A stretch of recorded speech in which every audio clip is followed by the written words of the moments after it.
नीट UG 2025ची परीक्षा देऊ इच्छिणाऱ्या सर्व तमाम महाराष्ट्र आणि भारत देशातील विद्यार्थ्यांसाठी नॅशनल टेस्टिंग एजन्सीनं जी काही फॉर्म भरण्याची प्रक्रिया दरम्यान फेब्रुवारी महिन्याच्या फर्स्ट किंवा सेकंड वीकमध्ये सुरू होणार आहे आणि त्याच्यापूर्वी नोटिफिकेशनच्या माध्यमातून आपल्याला 16 तारखेला एक नोटिफिकेशन दिलेलं होतं।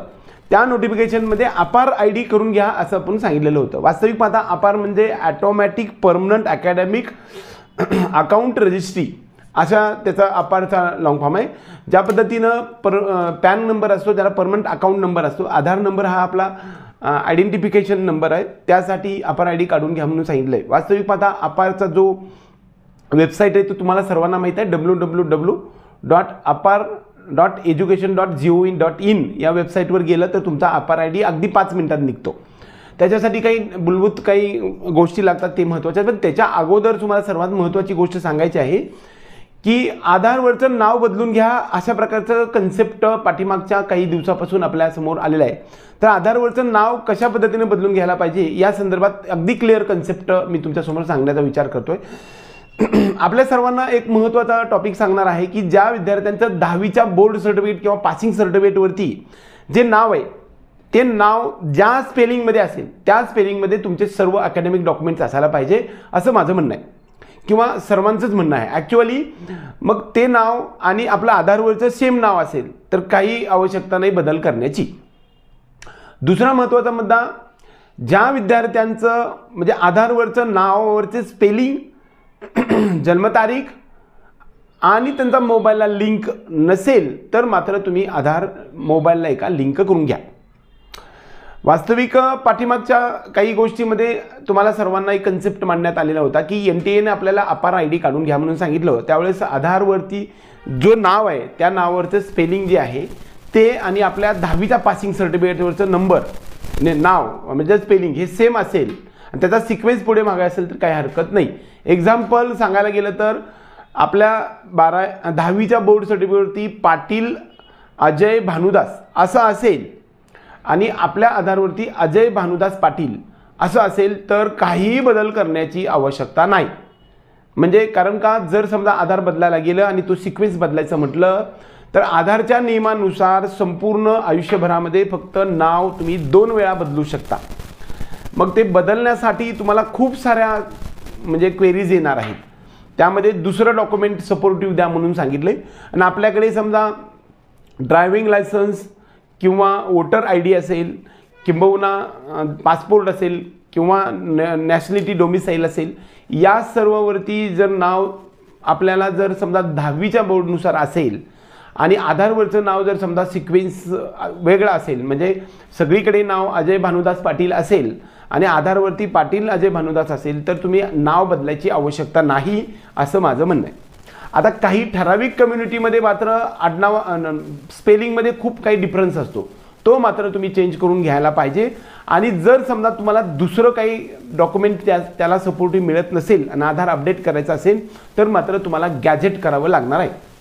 गॅजेट म्हणजे राजपत्र असतं, त्या गॅजेटनुसार आपल्या नाव बदलण्याची जी काही वेबसाईट आहे त्याच्यावरती जाऊन करावं लागतं। त्यासाठी तुम्हाला 15 दिवसापासून 1 महिन्यापर्यंत पिरियड लागत असतो।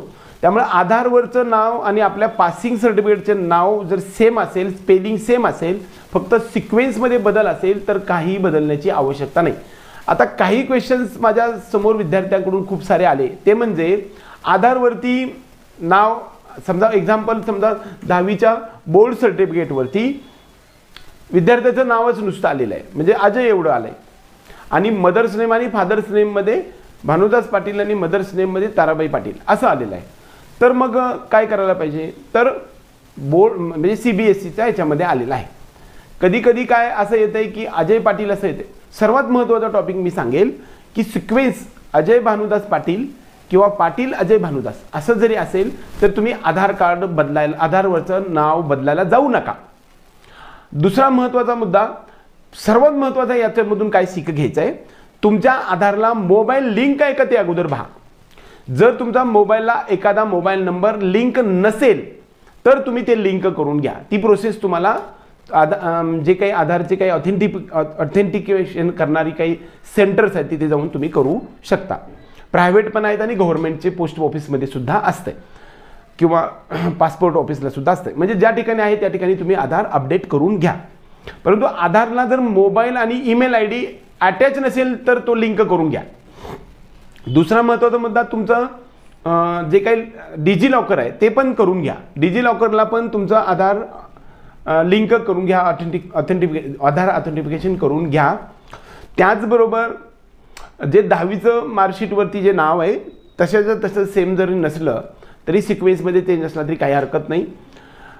थोडक्यात एकंदरीत मला ह्या निमित्तानं एवढंच सांगायचं आहे की अपार आय डी आपला तुम्हाला लगेच निघतो आणि अपार आय डी फक्त शाळेतच नाही तर तुम्ही आपल्या वेबसाईटवरती जाऊन सुद्धा स्वतः काढू शकतात. परंतु तुमचा आधारला एखादा मोबाईल लिंक असला पाहिजे.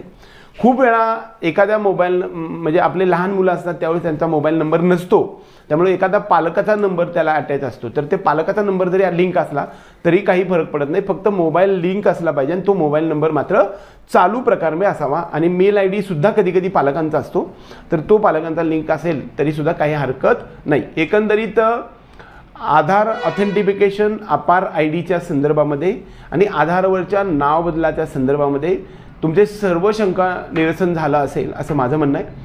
त्याचबरोबर ज्या विद्यार्थ्यांची जन्मतारीख चुकीची असेल ते तुम्ही चेंज करून घ्या. तुमचं बायोमेट्रिकच्या संदर्भामध्ये जे काही फिंगर्स वगैरे जे आहेत ते समजा ते त्यावेळेस मागतातच, समजा ते होतच राहतं. त्यावेळेस तुमचा फोटो मात्र अपडेट करून घ्या. 3 वर्षाच्या आत असेल तर तुम्ही फोटो अपडेट करून घ्या. एकंदरीत आपल्या सर्वांना अपार आय डी सर्वांचा अगदी घरच्या घरी सुद्धा निघू शकतो. कुठल्याही वेबसाईटवर जाऊन अपार आय डी काढून घ्या किंवा नाही काढला तरी काही काळजी करू नका. ज्यावेळेस फॉर्म भरायचा असेल त्यावेळेस अपार आय डी 5-10 मिनिटात निघतो. परंतु ज्या पद्धतीनं आधारवर फोटो आहे तोच फोटो तिकडे पण येतो आणि आधारवरचं जसं नेम आहे तसंच तुम्हाला अपारवरती सुद्धा नेम येत असतं. एकंदरीत तुमच्या सर्वांच्या शंकांचं निरसन झालं असेल असं मला वाटतंय. नीट 2026साठी कदाचित अपारवरती काही वेगवेगळ्या गोष्टी येऊ शकतात, पण 2025साठी हे जे आत्ता नोटिफिकेशन केलेलं आहे त्याच्यामधून फारसा बदल होईल असं वाटत नाही. कदाचित हा नावामधला बदल जरी गोंधळ आपला नाही मिटला तरीसुद्धा काही तुम्हाला अडचण येणार नाही असंच एकंदरीत या निमित्तानं सांगेल. आपल्या सर्व विद्यार्थी आणि पालकांना अपार आय डीच्या संदर्भामध्ये आधार ऑथेंटिफिकेशनच्या डिजिलॉकरच्या संदर्भामध्ये सगळ्या शंकांचं निरसन झालं असेल असं मला वाटतंय. एकंदरीत इथून पुढच्या प्रत्येक टप्प्यावरती तुम्हाला जी काही आमची मार्गदर्शनाची सिरीज आणि अगदी ऑथेंटिक माहिती आणि तुम्हाला कसल्याही प्रकारची अडचण येऊ न देण्याचा जो कन्सेप्ट आहे आम्ही तो तुम्हाला देण्याचा प्रयत्न करतोय. हा प्रयत्न तुम्हाला आवडत असेल तर आपल्या व्हिडिओला लाईक करा. त्याचबरोबर आपल्या चॅनलला सबस्क्राईब करून बेल आयकॉन दाबा. आपल्या पेड ग्रुपमध्ये सुद्धा यायचं असेल तर आपल्या डिस्क्रिप्शन बॉक्समध्ये दिलेल्या नंबरवरती तुम्ही संपर्क करू शकतात. एवढंच या निमित्तानं सांगून आपल्याला हा व्हिडिओ संपूया. जय हिंद, जय महाराष्ट्र.